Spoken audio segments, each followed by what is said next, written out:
ఆ ఒక్కొక్క బ్లాక్ ఒక్కొక్క ఏకలవ్య పాఠశాలను శాంక్షన్ చేయాలని చెప్పి కేంద్ర ప్రభుత్వం నిర్ణయించింది. దాని తర్వాత 2022లో దాన్ని 20% జనాభా ఉన్నటువంటి బ్లాక్లకు కూడా ఇవ్వాలని చెప్పి నిర్ణయించడం జరిగింది. దీన్ని దృష్టిలో ఉంచుకొని మొత్తం దేశవ్యాప్తంగా 728 ఈ పాఠశాలను మనం ప్రారంభించాలని చెప్పి మంజూరు శాంక్షన్ చేసినాం మోడీ గారి ప్రభుత్వం. దానిలో ఇప్పటివరకు ఒక 410 పాఠశాలలు మాత్రం నిర్వహణ జరుగుతున్నది. మీద కన్స్ట్రక్షన్ నడుస్తున్నాయి, కొన్ని ప్రాంతాలకి కొన్ని ప్రారంభం కాబోతున్నాయి. దీని ద్వారా దాదాపు దేశవ్యాప్తంగా 1,20,000 మంది పైగా స్టూడెంట్స్ చదువుకుంటూ ఉన్నారు. అంటే ఒక్కొక్క స్కూల్ కు 480 స్టూడెంట్స్ మనం కోటా ఇవ్వడం జరిగింది. దానిలో స్పోర్ట్స్ కానీ ఇతరులకు కూడా మనం రిజర్వేషన్ కూడా కేటాయించడం జరిగింది. ఒక్కొక్క స్టూడెంట్ పేరు మీద 1,09,000 ప్రతి సంవత్సరం ఖర్చు పెడుతున్నాం మనం.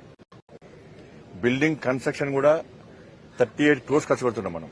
ఈ నక్సల్స్ ప్రభావిత ప్రాంతాల్లో 48 crores మన బిల్డింగ్ కూడా పూర్తి కేంద్ర ప్రభుత్వ నిధులతో మనం నిర్వహిస్తున్నాం.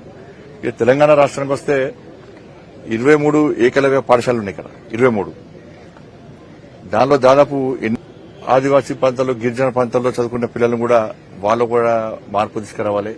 వాళ్ళకు పెద్ద పెద్ద చదువులు చదువుకోవాలి, ఒక క్వాలిటీ ఎడ్యుకేషన్ విద్య చదువుకోవాలి. కానీ చదువుకోలేని స్థితిలో ఉన్నామని చెప్పి ఆలోచించిన తర్వాత నరేంద్ర మోడీ ప్రభుత్వం వాళ్ళని కూడా మంచి విద్యార్థులు తయారు చేయాలి, వాళ్ళ కళను బయట తీయాలి.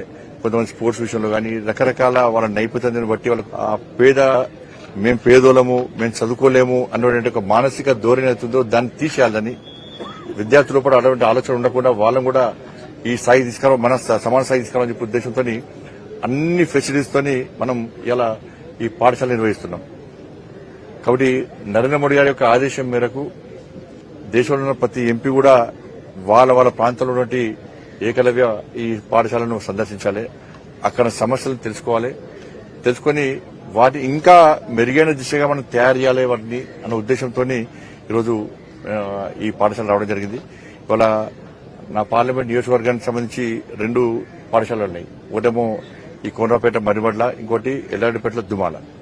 ఈ 2 పాఠశాలలు సందర్శించి విద్యార్థులు గాని సిబ్బంది గాని ఎదుర్కొంటున్న సమస్యలు, ఇక్కడ సౌకర్యాల విషయంలో ఉన్నటువంటి అన్ని విషయాలు తెలుసుకోవడం జరిగింది. గౌరవ కలెక్టర్ గారు, గౌరవ ఎస్పీ గారు వచ్చిన ఇతర అధికారులు కూడా రావడం జరిగింది. తెలుసుకొని పూర్తి నివేదికను మనం కేంద్ర ప్రభుత్వం తీసుకొస్తాం. పిల్లల ఆలోచన, సిబ్బంది ఉపాధ్యాయుల ఆలోచన తెలుసుకుని కేంద్ర ప్రభుత్వం నివేదికేస్తాం. దానికి అనుగుణంగా దేశవ్యాప్తంగా కూడా ఇంకా మార్పులు తీసుకురావాలని చెప్పి ఆలోచనతో మాత్రం చేస్తా ఉన్నాం. మీకు ధన్యవాదాలు. ఏమనుకుంటున్నారు?